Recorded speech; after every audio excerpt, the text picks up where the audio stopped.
प्रणाम है आप सभी को। स्वागत है आपका मेरे चैनल में। ये एपिसोड 2 है जावा इंटरव्यू क्वेश्चन सीरीज में। अगर आपने एपिसोड 1 नहीं देखा है तो लिंक डिस्क्रिप्शन में है, प्लीज जाकर देखिए। आइए अब आगे बढ़ते हैं। तो एपिसोड 1 के एंड में हम आपके लिए क्वेश्चन छोड़ के गए थे। पहले जानते हैं इसका आंसर, फिर मैं वीडियो के एंड में बताऊंगा कि किसने दिया है इसका best answer. Can we overload main method? जी हाँ, बिल्कुल कर सकते हैं हम ओवरलोड मेन मेथड को। प्रोग्राम में ना ही कोई एरर आएगा, लेकिन जेवीएम हमारे ओवरलोडेड मेन मेथड को एग्जीक्यूट नहीं करेगा। JVM public static void main with string array as input argument, मतलब कि जो कि हमारा एक्चुअल मेन मेथड है उसी को एग्जीक्यूट करेगा। अगर आप चाहते हैं कि आपका ओवरलोडेड मेन मेथड एग्जीक्यूट हो तो आपको उसे एक्चुअल मेन मेथड से कॉल करना होगा, जैसे हम नॉर्मल किसी मेथड को कॉल करते हैं जावा के मेन मेथड से। आइए अब आगे देखते हैं next question. What is polymorphism? तो पॉलीमॉर्फिज्म दो ग्रीक वर्ड के कॉम्बिनेशन से बना है, पॉली और morphs. Poly means many and morphs means behaviour और फॉर्म्स, मतलब कि one thing having multiple behaviour. Example से समझते हैं इसको। पहले मैं जनरल एग्जाम्पल दे रहा हूं, फिर मैं प्रोग्राम भी इंप्लीमेंट करके दिखाऊंगा पॉलीमॉर्फिज्म का। तो we humans also have multiple forms. आइए समझते हैं कैसे। देखिए, हम अपने कंपनी के रेफरेंस में एम्प्लॉय हैं, कॉलेज के रेफरेंस में स्टूडेंट हैं और पेरेंट्स के रेफरेंस में सन या डॉटर हैं। पॉलीमॉर्फिज्म ऐसा कॉन्सेप्ट है जावा में जो कि अलाउ करता है एक काम को डिफरेंट वेज से करने में। जावा में दो टाइप के पॉलीमॉर्फिज्म होते हैं, compile time polymorphism and runtime polymorphism. Compile time polymorphism is achieved by method overloading and runtime polymorphism is achieved by method overriding. तो अब डिटेल में जानते हैं मेथड ओवरलोडिंग और मेथड ओवरराइडिंग के बारे में। हम प्रोग्राम भी इंप्लीमेंट करके देखेंगे इन दोनों का। आइए डिटेल में समझते हैं इन दोनों को। Method overloading. अगर एक क्लास में दो या दो से अधिक मेथड हैं सेम नेम से, लेकिन उनके पैरामीटर्स डिफरेंट हैं, तो हम लोग इसे मेथड ओवरलोडिंग कहते हैं। दो तरीके से हम लोग किसी भी मेथड को ओवरलोड कर सकते हैं, नंबर ऑफ आर्गुमेंट्स कम या ज्यादा करके, या data type of arguments change करके। आइए प्रोग्राम से समझते हैं इसको। ये ऐड क्लास है, इसमें दो मेथड हैं ऐड के नेम से। One is taking two integer argument and another add method is taking three integer argument. ये ओवरलोडेड मेथड हैं। हमने इस केस में नंबर ऑफ आर्गुमेंट्स चेंज किया है। और आइए अब मेन मेथड से वैल्यू पास करके चेक करते हैं दोनों मेथड को। ये देखिए, ये 5 और 4 मैं पास कर रहा हूँ इस मेथड को, और 9 to 11 मैं पास कर रहा हूँ इस मेथड को। बिल्कुल सही आउटपुट है। 5 + 4 is equal to 9 and 9 + 2 is equal to 11 and 11 + 11 is equal to 22। आइए केस 2 देखते हैं मेथड ओवरलोडिंग का, by changing the data type of arguments. हम इस मेथड को अभी कमेंट बना रहे हैं और इसको अनकमेंट कर रहे हैं, और ये मेथड है ही नहीं तो अब इसको भी कमेंट कर दे रहे हैं, और अब इसको भी अनकमेंट कर देते हैं क्योंकि अब ये मेथड प्रेजेंट है। यहां देखिए, यहाँ पे दोनों ऐड मेथड दो दो आर्गुमेंट ले रहा है, लेकिन टाइप डिफरेंट है। इसमें दो इंटीजर्स जा रहे हैं, इसमें दो डबल जा रहे हैं। आइए अब मेन मेथड से वैल्यू पास करके चेक करते हैं। ये देखिए, बिल्कुल सही आउटपुट मिल रहा है। 5 + 4 is equal to 9 and 5.5 + 5.6 is equal to 11.1। तो अब जानते हैं कि क्यों करते हैं हम मेथड ओवरलोडिंग। समझिए कि आप एक डेवलपर हैं, समझिए कि आप हैं ही। आपको रिक्वायरमेंट मिली है अपने प्रोजेक्ट लीड से कि एक ऐसा क्लास बना के दो कि जब उसमें किसी भी टाइप का दो नंबर भेजा जाए तो उसका सम एज अ आउटपुट मिले। तो इस काम को हम लोग ऐसे भी कर सकते थे, मेथड के नाम add1 add2 रख कर कोड कर देते। तो आपने समझिए ऐसे कोड कर दिया और आपने टेस्टिंग के लिए दे दिया किसी और को ये कोड। बट ये सोचिए जो ये सारे कोड टेस्ट कर रहा होगा उसे कितना प्रॉब्लम होगा नेम्स याद रखने में मेथड्स के, कि ऐड वन में इंटीजर भेजना है या फ्लोट भेजना है, ऐड टू किस टाइप का है। तो यहाँ पे मेथड ओवरलोडिंग का कॉन्सेप्ट यूज होता है। ऐड नेम से ही है हमारे सारे मेथड, किसी भी टाइप का हो डेटा हम उसमें पास कर देंगे और हमें रिजल्ट मिल जाएगा। Method overloading also increase the readability of the program. Method overloading को रैप करते हैं अब, लेकिन मैं एंड में एक पॉइंट बताना चाहूंगा। अक्सर लोग कंफ्यूज हो जाते हैं ओवरलोडेड मेथड्स को लेके। अगर मानिए एक क्लास में दो मेथड हैं सेम नेम से, वहां पे नंबर ऑफ आर्गुमेंट्स भी सेम है और टाइप ऑफ आर्गुमेंट्स भी सेम है, अगर हम सिर्फ रिटर्न टाइप बदल दे तो क्या वो ओवरलोडेड मेथड होंगे? बिल्कुल नहीं, कंपाइल टाइम पे ही ऐसा एरर आ जाएगा। आइए करके देखते हैं। देखिए यहाँ पे हम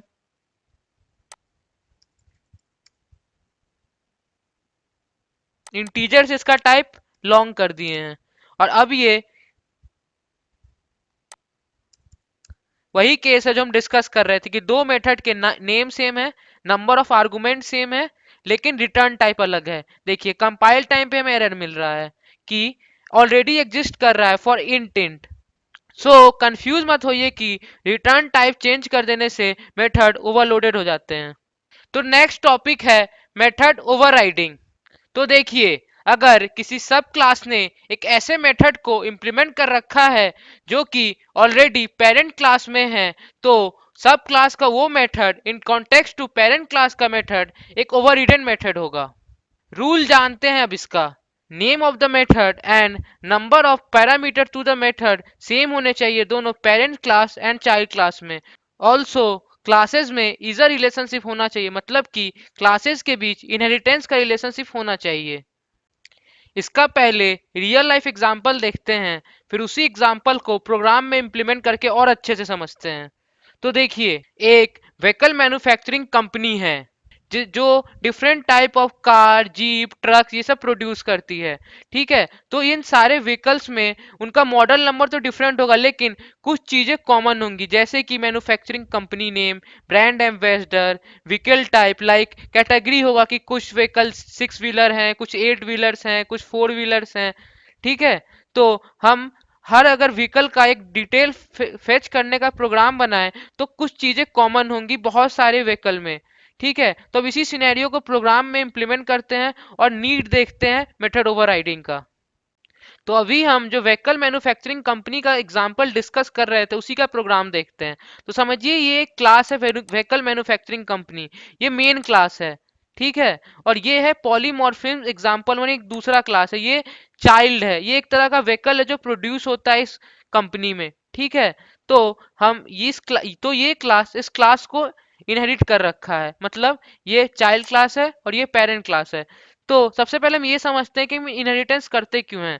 तो हम इनहेरिटेंस इसलिए करते हैं ताकि ये जो चाइल्ड क्लास है इसको फिर से ये सारे मेथड्स, ये सारे वेरिएबल्स, मतलब ये सारा कोड फिर से ना करना पड़े, कोड रीयूज हो जाए, इसीलिए हम इनहेरिट करते हैं क्लासेस को। तो ये जो चाइल्ड क्लास है ये सारा मेथड यूज कर सकता है इस पेरेंट क्लास का। तो ये वही केस है, जैसे जो चीजें कॉमन होंगी सारे व्हीकल में वो चीजें हम इस क्लास में डाल देंगे, और अगर हमें सब व्हीकल का डिटेल फेच करने का क्लास बनाना होगा तो हम बस वही यूनिक मेथड डालेंगे जो कि अलग होगा। और ये एक मेथड है गेट मॉडल, समझिए ये तो कॉमन होगा ना कि कोई भी गाड़ी मैन्युफैक्चर उसको एक यूनिक कोड होगा, एक यूनिक नंबर होगा, मॉडल नंबर होगा। तो पेरेंट क्लास ने एक कोड लिख रखा है और मॉडल नंबर की जगह ब्लैंक कर रखा है। ठीक है, तो हर व्हीकल में बहुत सारी चीजें सेम होंगी लेकिन ये डिफरेंट होगा, तो हमें ये मेथड अपने हिसाब से चाहिए। तो चाइल्ड क्लास क्या करेगा, सारे मेथड तो अपने पेरेंट्स के यूज कर लेगा, लेकिन ये मेथड को खुद इंप्लीमेंट करेगा, मतलब खुद इसके लिए कोड लिखेगा।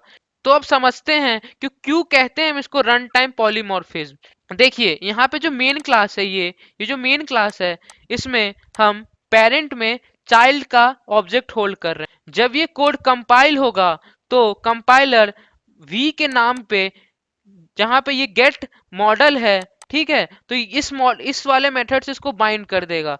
ठीक है, कंपाइल टाइम पे ऐसा होगा, लेकिन जैसे प्रोग्राम रन करेगा तो वी में ऑब्जेक्ट तो इस क्लास का होगा। ठीक है, तो मेथड ये वाला ना चलने की जगह ये वाला मेथड चलेगा। आइए इसको रन करके देखते हैं।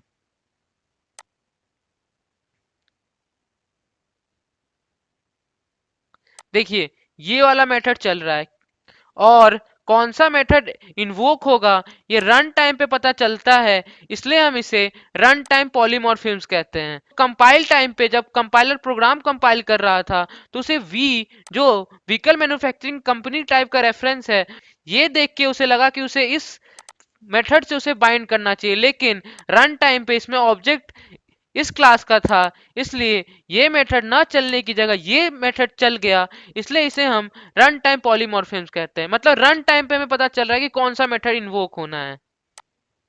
मेथड ओवरराइडिंग मेनली हम तभी करते हैं जैसे कि आपको पेरेंट क्लास का कोई ऐसा मेथड है जो आपको अपने हिसाब से चाहिए। बाकी सारा मेथड तो आपको चाहिए जो पेरेंट क्लास में, लेकिन कोई मेथड है जैसे यहाँ पे गेट मॉडल था, वो आपको अपने हिसाब से चाहिए, तो इस सिनेरियो में हम मेथड ओवरराइड कर देते हैं। आइए देखते हैं अब next question. Can we change the scope of overridden method in the sub class? जी हाँ, बिल्कुल कर सकते हैं हम स्कोप चेंज, लेकिन हम बस एक चीज का ख्याल रखेंगे कि हम स्कोप को लोअर नहीं कर सकते हैं। मतलब लोअर एक्सेस नहीं दे सकते हैं किसी भी मेथड के स्कोप का। मतलब प्रोटेक्टेड मेथड को हम पब्लिक या डिफॉल्ट कर ओवरराइड कर सकते हैं, डिफॉल्ट को पब्लिक कर ओवरराइड कर सकते हैं, लेकिन पब्लिक मेथड को हमको सेम स्कोप में रखकर ओवरराइड करना होगा, क्योंकि उससे हायर कोई है नहीं और हम लोअर स्कोप कर नहीं सकते हैं। आइए अब देखते हैं next question. Can we override the static method? इसका आंसर है नहीं। मतलब हम किसी भी स्टैटिक मेथड को ओवरराइड नहीं कर सकते हैं। अगर हम ऐसा करते हैं तो चाइल्ड क्लास का मेथड हाइड हो जाएगा और जेवीएम पेरेंट क्लास के मेथड को ही एग्जीक्यूट करेगा। इस कॉन्सेप्ट को हम लोग मेथड हाइडिंग कहते हैं। Method hiding. देखते हैं अब नेक्स्ट क्वेश्चन।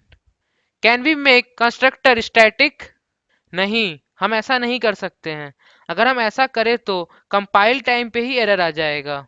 जानते हैं इसका रीजन। देखिए, कंस्ट्रक्टर एक टाइप का क्लास मेंबर है एंड स्पेशल मेथड है used for creating object and initialising the object, जो कि ऑब्जेक्ट क्रिएशन के टाइम पे ही ऑटोमेटिकली इन्वोक होता है थ्रू द जेवीएम। और क्लास के स्टैटिक मेंबर को एक्सेस करने के लिए ऑब्जेक्ट की तो नीड होती नहीं है, और कंस्ट्रक्टर को हम एक्सेप्ट ऑब्जेक्ट क्रिएशन कभी इन्वोक कर भी नहीं सकते हैं, तो कोई सेंस ही नहीं बनता है कंस्ट्रक्टर को स्टैटिक बनाने का, क्योंकि ये ऑब्जेक्ट पे डिपेंडेंट है, इसलिए ये अलाउड नहीं है और ये एक टाइप का कंपाइल टाइम एरर है। चलते हैं अब नेक्स्ट क्वेश्चन पे। Can we make the abstract method static in Java? तो सबसे पहले जानते हैं एब्स्ट्रैक्ट मेथड के बारे में। तो एब्स्ट्रैक्ट मेथड्स ऐसे मेथड होते हैं जिसमें बॉडी नहीं होती, जैसे कि ये मेथड एब्स्ट्रैक्ट मेथड है, इसमें बॉडी है ही नहीं, आप देख सकते हैं। और हम जानते हैं कि स्टैटिक मेथड को बिना ऑब्जेक्ट क्रिएट किए भी हम एक्सेस कर सकते हैं क्लास नेम से, तो बिना बॉडी के मेथड को एक्सेस करने का क्या ही फायदा। So static abstract method allowed नहीं है जावा में। देखते हैं अब next question. Can we declare the static variables and static methods in an abstract class? Yes we can. आइए पहले थोड़ा सा जानते हैं एब्स्ट्रैक्ट क्लास के बारे में। तो ये क्लास है, ये एक एब्स्ट्रैक्ट क्लास है। तो एब्स्ट्रैक्ट क्लास ऐसे क्लास होते हैं जिसमें हम दोनों टाइप के मेथड इंक्लूड कर सकते हैं। मेथड विदाउट बॉडी जैसे ये first method, method with proper body जैसे कि ये अनदर मेथड। इस मेथड को हम लोग कंक्रीट मेथड कहते हैं, और उसे एब्स्ट्रैक्ट मेथड जो कि बिना बॉडी का होता है। तो जावा में static method with proper body definition allowed है एब्स्ट्रैक्ट क्लास में, बट जैसा कि हम लास्ट क्वेश्चन में डिस्कस कर रहे थे कि एब्स्ट्रैक्ट स्टैटिक मेथड अलाउड नहीं है।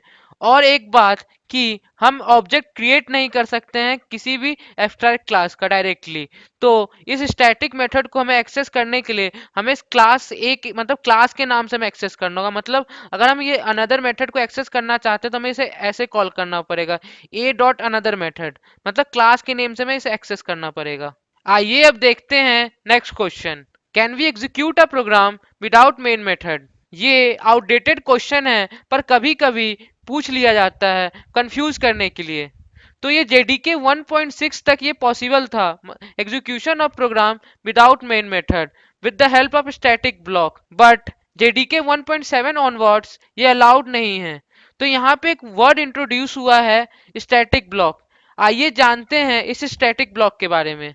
तो स्टैटिक ब्लॉक ऐसे ब्लॉक होते हैं जो मेन मेथड से पहले एग्जीक्यूट होते हैं क्लास लोडिंग के टाइम पे, और स्टैटिक मेंबर को इनिशियलाइज करने के लिए मोस्टली हम यूज करते हैं स्टैटिक ब्लॉक का। अब देखते हैं नेक्स्ट क्वेश्चन।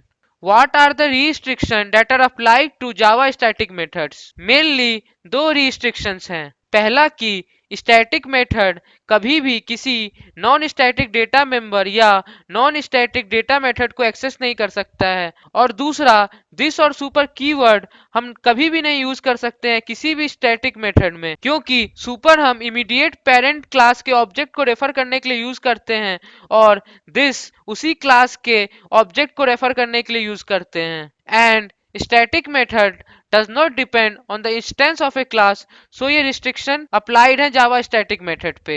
आइए आगे बढ़ते हैं नेक्स्ट क्वेश्चन की ओर। अब हम लोग देखेंगे फाइनल कीवर्ड से रिलेटेड क्वेश्चंस। बहुत लोग कंफ्यूज हो जाते हैं फाइनल और फाइनली में, लेकिन दोनों अलग अलग हैं। फाइनल एक कीवर्ड है और फाइनली एक ब्लॉक। तो सबसे पहले जानते हैं व्हाट इज फाइनल वेरिएबल। तो फाइनल वेरिएबल ऐसे वेरिएबल होते हैं जिसको अगर हम एक बार किसी वैल्यू से इनिशियलाइज कर दे तो हम उसको फिर चेंज नहीं कर सकते, वो एज अ कांस्टेंट बिहेव होने लगते हैं। अब देखते हैं फाइनल मेथड के बारे में। अगर किसी मेथड सिग्नेचर में हम फाइनल कीवर्ड इंक्लूड कर दे तो फिर उस मेथड को हम कभी ओवरराइड नहीं कर सकते हैं।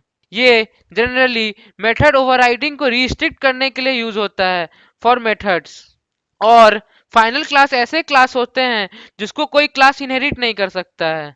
अगर फाइनल कीवर्ड को समराइज फॉर्म में देखें तो it stops value change for variable, it stops method overriding for method, and it stops inheritance for class. देखते हैं अब next question. Can we declare the main method as final? तो बिल्कुल कर सकते हैं ऐसा। अभी हमने जस्ट जाना है कि फाइनल कीवर्ड मेथड को ओवरराइड होने से प्रिवेंट करता है और इसके अलावा कोई और इम्पैक्ट नहीं पड़ता है मेथड एग्जीक्यूशन पे। आइए अब डिस्कस करते हैं next question. Can we use abstract and final both with a method? जी नहीं, हम ऐसा नहीं कर सकते हैं।